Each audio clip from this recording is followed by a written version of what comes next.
100% master संकेत करत हुआ बिरहा के शुरुआते में कौनो नई नई दुल्हन के पति परेशान करत बे कथिए जी हरदम मत मातल रहेला तनको ख्याल नहीं खे कि हम नया नौहर कन्या बाड़ी कहत बे का हरले बाला तकियावा हो जब दियावा बुतलिए राजाऊ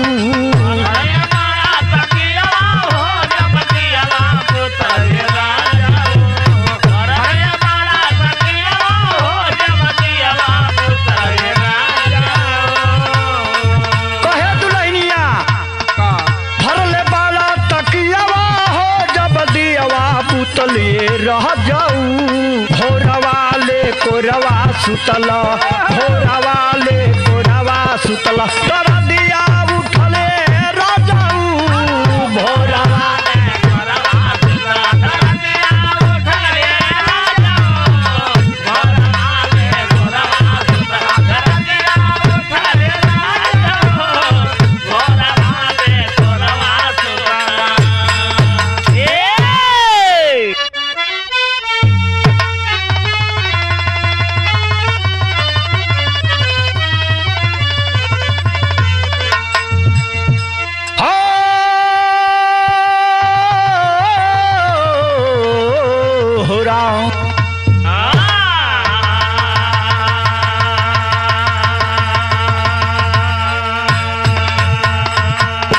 भैया मैं राकेश यादव पप्पू लोकगीत बिरहा गायक कलाकार आज नटराज स्टूडियो में सामाजिक चित्रण उस सच्ची घटना आप लोगों के बीच में लेके आइल बानी या समाज में का नइखे हो सब कुछ होता है बाबू कुछ कहल ना जा सकेला ये कलयुग के अंतिम चरण में कौन घटना कहाँ कब हो जाई कि बिरहा आप लोग सुनल रहल बानी दिलवाले बिरहा म्यूजिक बैनर तले अंकुर भैया रिकॉर्डिस्ट बना रिकॉर्डिंग करत बाड़ा और राहुल भैया कैमरा पर बाड़ा बिरहा में आगे बढ़ला से पहले भूमिका के लाइन में कुछ लिखत हो कवि जी का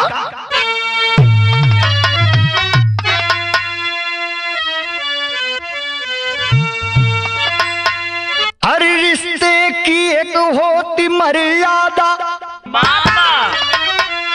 रहे उसके तहत जो जीवन मुस्कुराए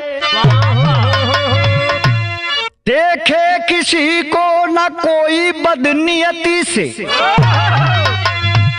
कोई सलूक ना किसी से आजमाए नहीं जिंदगी ये जहर ही बनेगी काम के वासना से जो मन डगमगाए अपने साथ अपनों की दुनिया जलेगी मर्यादा को जो जीवन में भुलाए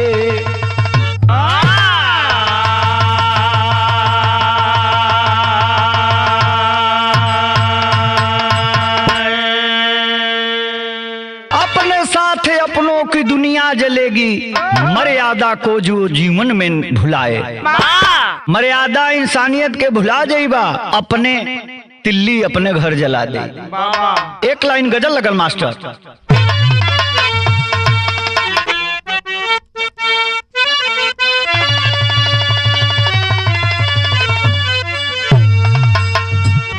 अब मजा नहीं मिलता अब मजा नहीं मिलता दूर रह के जीने में मजा नहीं मिलता अरे दूर रह के जीने में अब मजा नहीं मिलता अरे दूर रह के जीने में अब मजा नहीं मिलता दूर रह के जीने में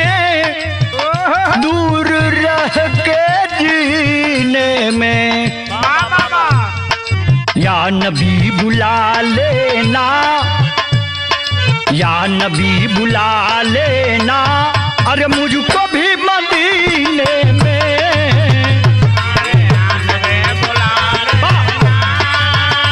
अरे मुझको भी मदीने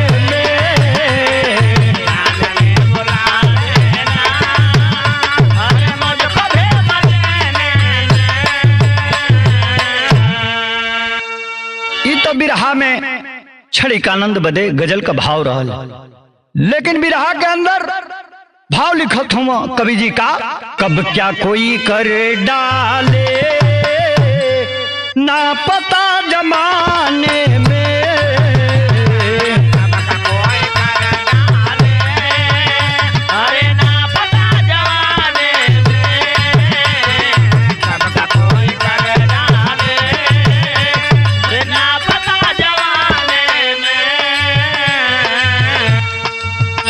कोई कर डाले ना पता जमाने में, ना पता जमाने में।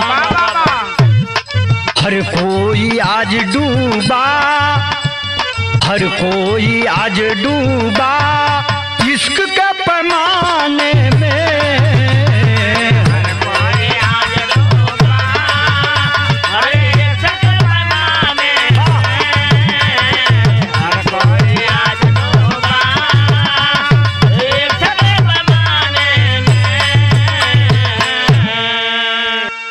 इश्क जवन बा हवस ई बड़ा घर बर्बाद कर देले बा।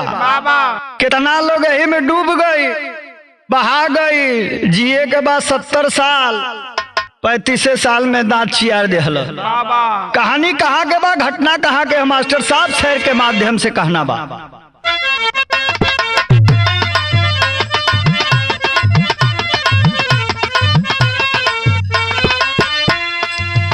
आज रिश्ते नाते को, आज रिश्ते नाते को भूल गया मानव है, आज रिश्ते नाते को भूल गया मानव है, जैसे लगता कि बन गया या बुद्धानव है।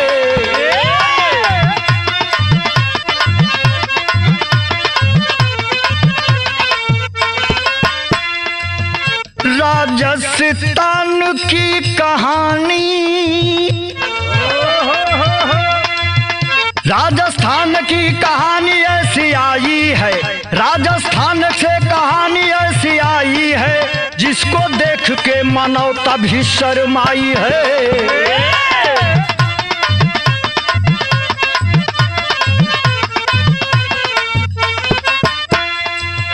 इलाका गंगानगर, इलाका गंगानगर से सुना बयान सही, इलाका गंगानगर से सुने बयान सही, सीमा दिनेश से तब करेली बयान सही।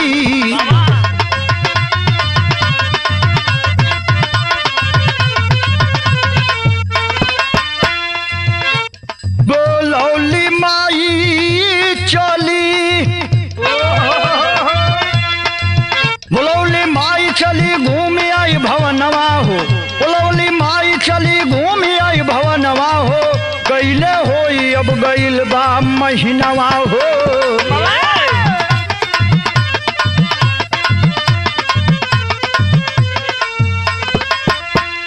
ससुरारी जाए खातिर,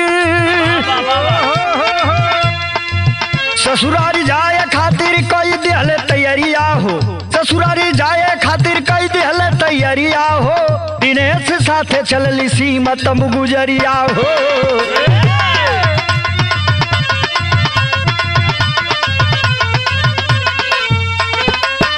ए भैया, बिरहा में आगे बढ़ला से पहले बात के समझ लिया जाओ। गंगानगर राजस्थान का ही घटना हो।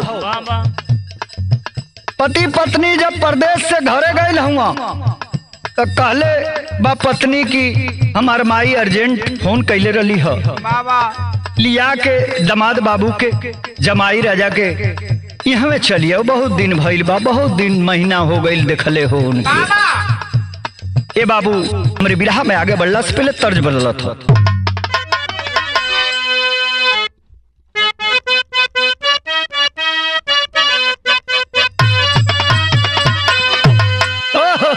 अरे हम हई मजनू कयार प्यार दिखला दे गोरी,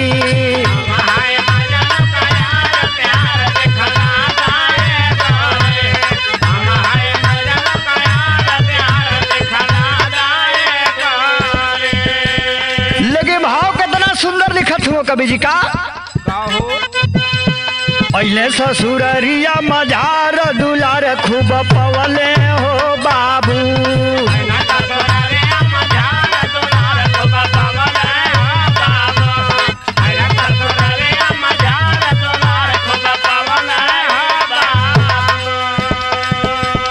आसो आछो पहले ससुर और सासु हो,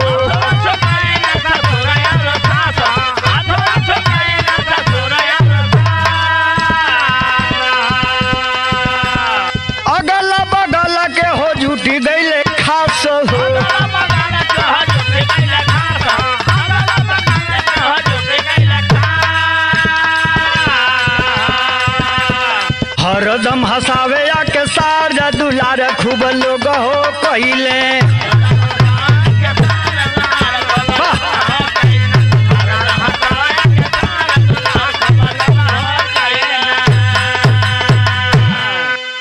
ए भैया सीमा का भैया आके जीजा जी जीजा कहता, अरे बिना तेल का फुलौड़ी फूल के हो गई ना जीजा जी हो। तास जी एक अलगे मिजाज में बाड़ी, ससुर आसपास के लोग साली उली आके मार जीजा जी जीजा कैले बालो, अपने हाथ से खैले के जरूरत नहीं खे, केहू उठा के एगो मिठाई मुँह में डाल देता, केहू पानी लेके खड़ा बा बहन पियबे ना कैल। इतना दुलार देख के जीजा जी के अब कहाँ रह जात बा। बिरहा में आगे बढ़ला से पहले तर्ज बदल गई मास्टर साहब।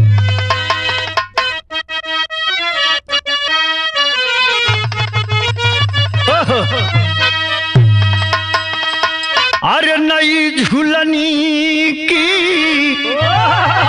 अरे नई झूलनी की छैया बलम दोपहरिया मनाएला हो,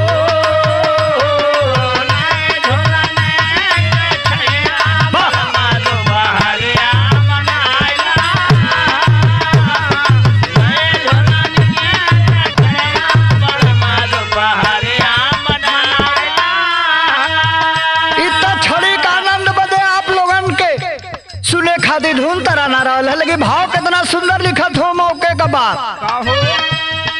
धीरे धीरे अइली रैनिया भैया, धीरे धीरे अइली रैनिया सुतल सभे कई के भोजनिया,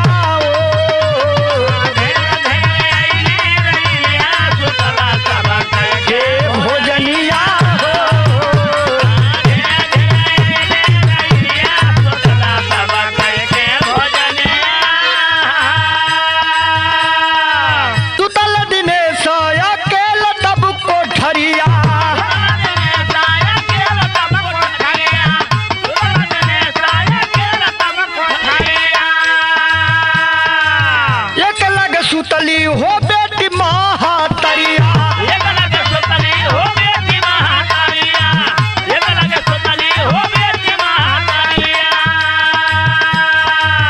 होन कर दिने से आवे रनिया,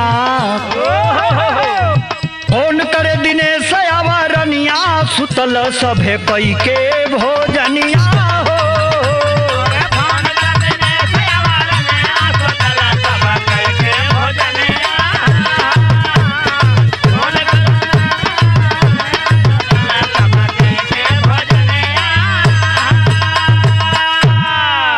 भैया दिनेश के अलगा कोठरी में सुतौले बा लोग, ससुराल के लोग। असीमा अपने माता जी के लगे जाके सुत गईली। इधर जब तनी सा रात बीतल हो, दिनेश के काम वासना सतावे लगा। काहे कि जब घरे आयल बेगवा ना धैले रहे अब तौले अर्धांगिनी सीमा का आदेश आइल की माई अर्जेंट बोलैले बाड़ी चले के बस ससुरारी न ढंग से बोल पौले रहे न बतिया पौले रहे प्यार दुलार का बतिये दूरे बा। अब जब काम वासना के चढ़ल बा सर चढ़ के बोलतिया ई फोन पर फोन करता अरे सीमा जल्दी आवा हमके अकेले डर लगता आवा कुछ बोलल बतियावल जा।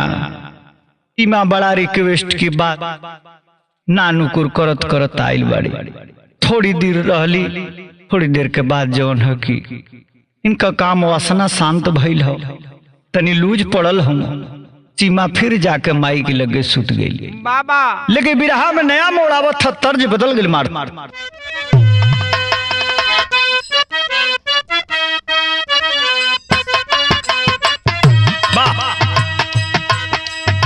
एगो मजनू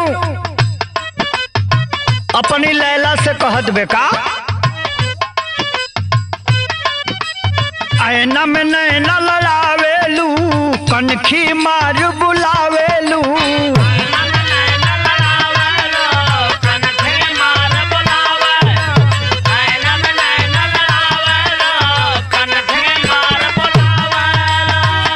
ऐना में नैना लड़ावेलू कनखी मार बुलावेलू हंसेलू दोपहरी में तो हंसेलू दोपहरी में हंसेलू दोपहरी में तो घेर बादरी बोल हो चिड़ैया कहवा बिजुरी गिरी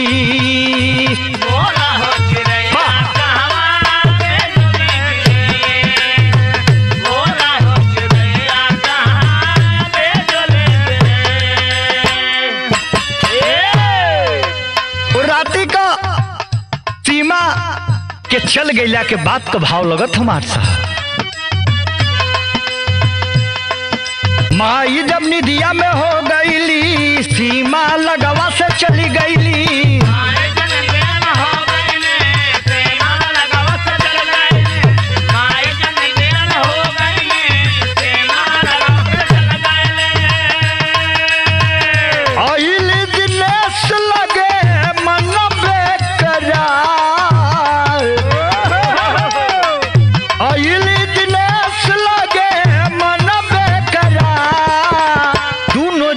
लूटे लगने देखा हो बहार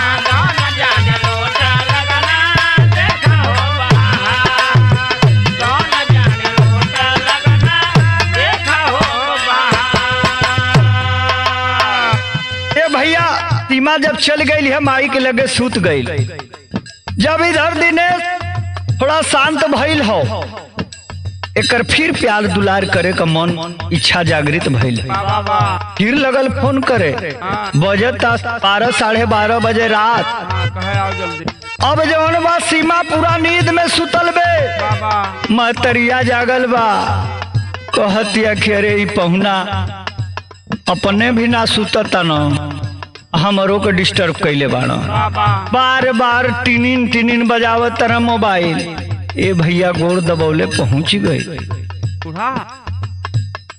अंधरा में गाना हुआ मास्टर साहब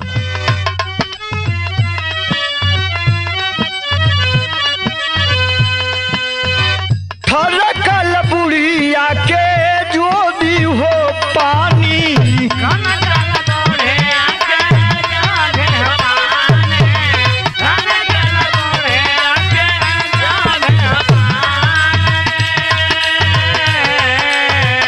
अलग अलग हो गई ने दोनों परानी अलग अलग हो गई ना दोनों परानी अलग अलग हो गई ना दोनों परानी माई लगे सीमा आईली हो फिर फोन का घंटी बजली हो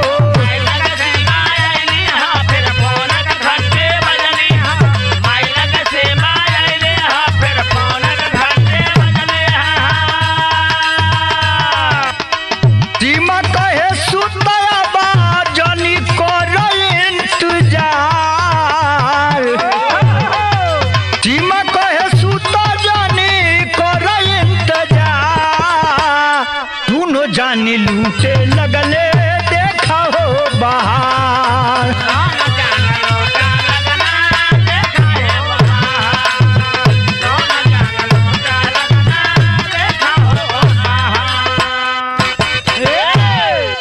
विदेशिया के अंदर मार्मिक बात लिखत हूँ, जो ना होके के चाहिए हुए बात लिखत हूँ मार साहब। कैसे?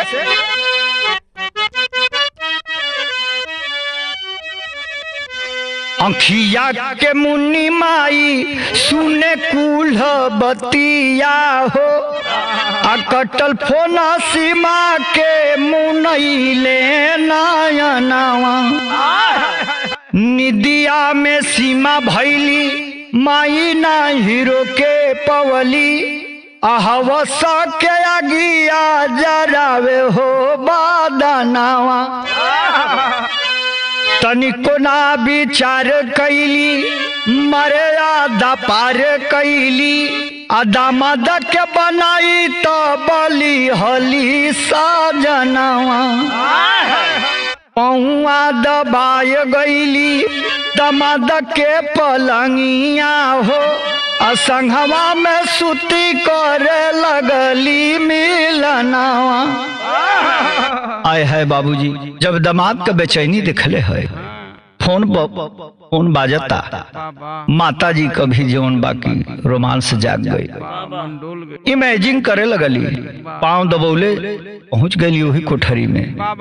ए भैया, जीजा जी जौन बनल रहना ससुरारी में, आओ न ताओ लाइट बुतैली रहे हो के प्यार दुलार करे लगल हूँ। चली के भाव में कभी शर्मिंदा मूड में लिखत हुआ का,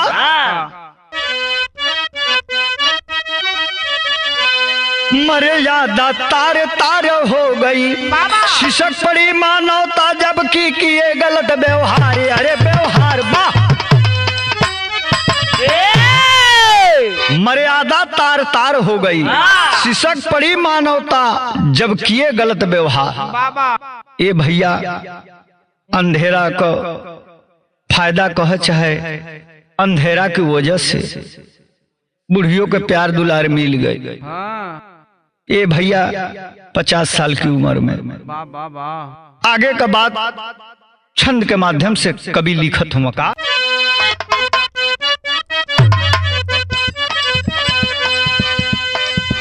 पौली एक बेर माजा तब मूड भइल ताजा, तब दिलवा में सपना सजावे लगली। सुबह दिने सब बतावे घर के चिंता हो सतावे, आके सास जी हो तुरंत मनावे लगली। कहे रहा 2-4 दिन झूठे जल्ले बड़ा खीर, ससुरारी लूटी मजा समझावे लगली।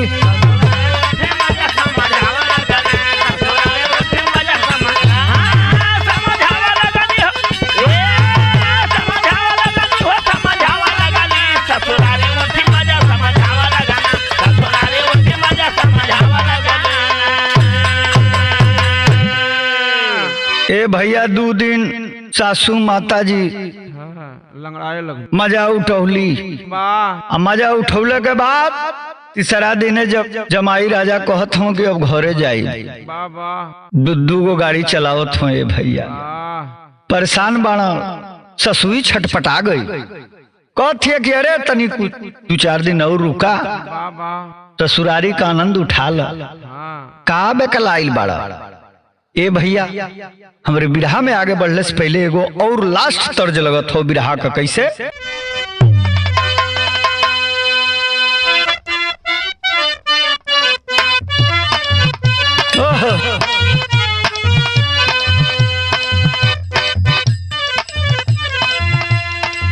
सासू पनिया कैसे जाऊं, रसीले दोनों नैन। सासू पनिया कैसे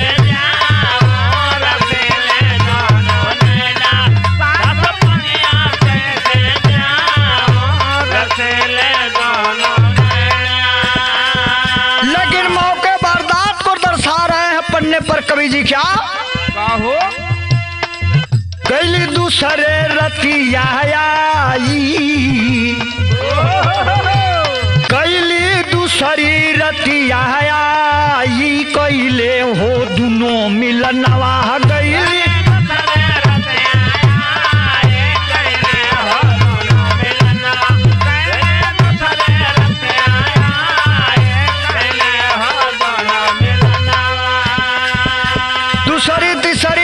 तीनों दिन जौन बाकी सासू माई धमकले रहत है यार लड़की जौन बाकी खा पी के सुत जाए उ का जनतिया की काका होता है घर के अंदर।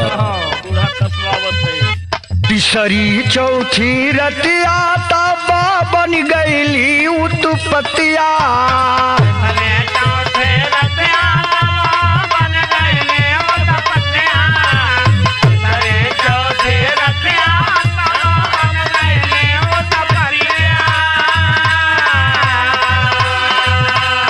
माई न बाड़ी लगवा जब सीमा के खुलली अखिया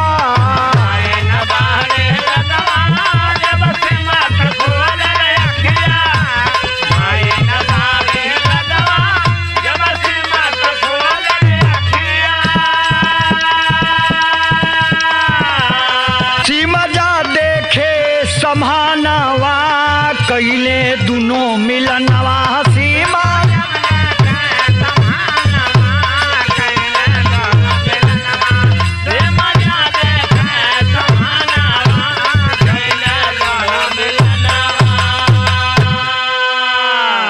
तीसरा दिन रोमांटिक मूड में हवस का उ दोनों भेड़िया एगो भेड़ी एगो भेड़ा ई दोनों आनंद काटत तन से सीमा का आंख खुल गई है कुछ हलचल भपले बा पहुंच गई है दरवाजा बाबू खुलल रह जब दरवाजा खुलल दिखले बा वो सूड़ गईले भैया पगला गई बा खुखार शेरनी बन के हथियार खोज रही है अरे क्या मैं देख रही हूँ दोनों को मार के अभी खत्म कर दूंगी। ए बाबू तौले हथौड़ा एगो पा गई है थोड़वा लेके दौड़ल है अपने भतारा की ओरिया माई तो मैये होले पहले इनसे समझ ले पुरान हिसाब किताब बा पापट में कभी लिखत हुआ का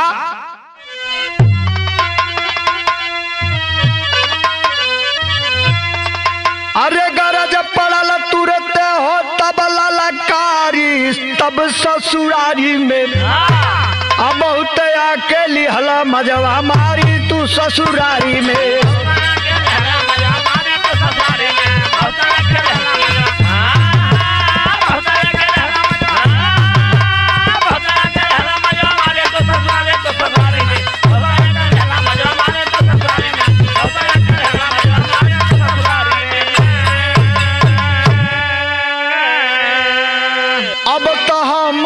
खिली हली होई और बढ़िया हो गुस्सा में खोजत पाई गईली हथौड़िया हो और सर पे मारे पूरा कई तैयारी तब ससुरारी में और रूम के भीतर दिहले टांग पसारी तब ससुरारी में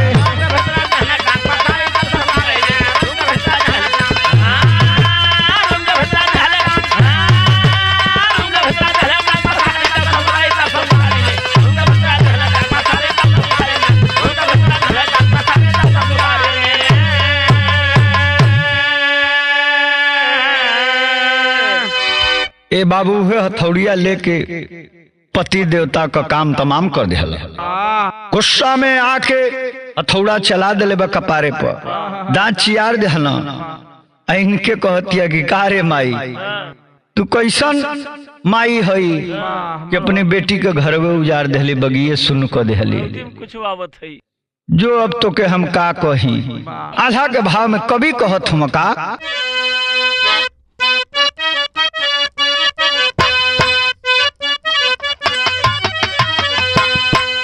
हाँ ये रे इश्क के बा कोई सन यगिनिया ये भैया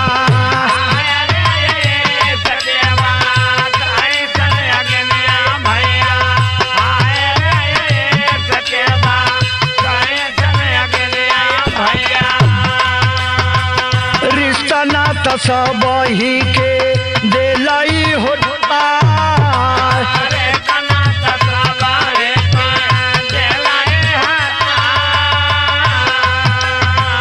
सजना कले लिहली घर में परनवा भैया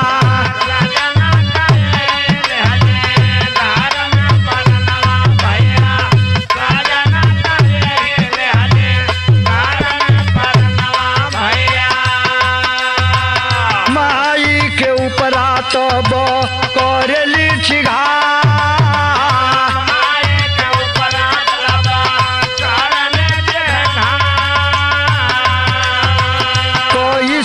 बाई बाबू कैसन तोहर हियरा बोला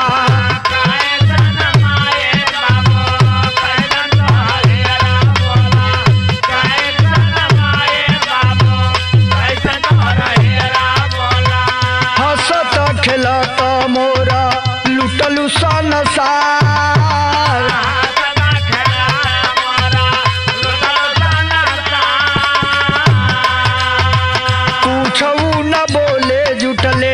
टोलवा परोसवा भैया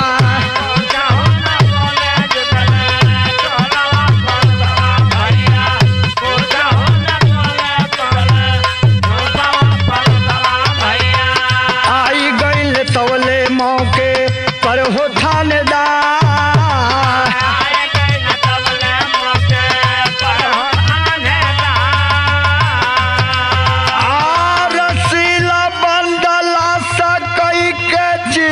घर भेजवले आले के अइले थनवा में पूरा परिवार अरे लेके अइले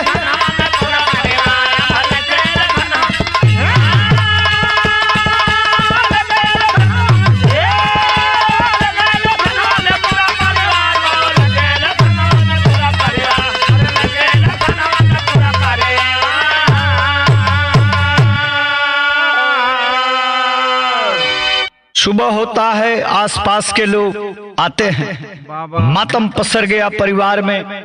जिस परिवार में खुशी की लहर गम में बदल गई है भैया। तो कहीं समझदारी अगर तनिष्ठ सा समय के लिए भी साथ छोड़ दे लेना तो आग लग जाला, जब आग लग जाला तो सब कुछ सपना जौन है कि राख बन जाला।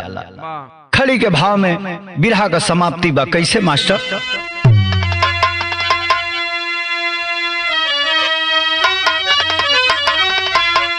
अरे माई बेटी गईली हो जे हलकी कोठारी, आ कहे बाबूजी उतारली हलू पानी हमारी।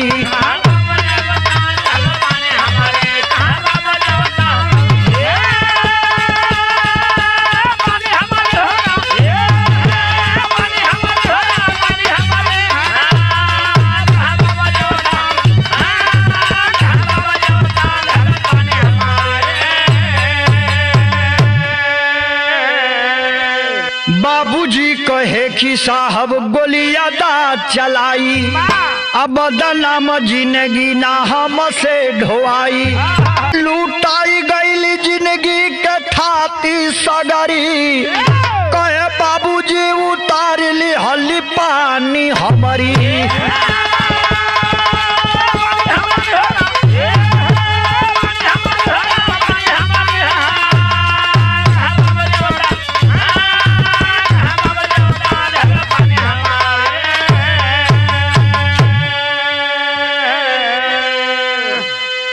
बुढ़ऊ दादा बयान करत हम, रो ताना झरझर झरझर, कहला कि अरे जोरे तो से बियाह भइले के पहले हम मर गई रहती तब्बे, जवानिये में तो हम कहाई दिन ना देखे के मिला। तू तो हमार गांव पूरा में इज्जतिये नाश दिहली। ये भैया लड़किया महतरिया दोनों जेल में गईली स, वो भगवान के लगे गई ना। अब बुढ़ऊ अकेले भी लिखत हूँ बिरहा के समाप्ति पर अगला बंद लिखत हूँ कवि जी का। कुसुम पराग स्वामी जद्दू शर्म भी अब शर्माती, अरे मगर बेइज्जत इंसानों को शर्म नहीं आती हो। मर्यादा तार तार हुई गवा, मर्यादा तार तार हुई गवा। यादव ब्रिजराज दुनिया भूलल बेवा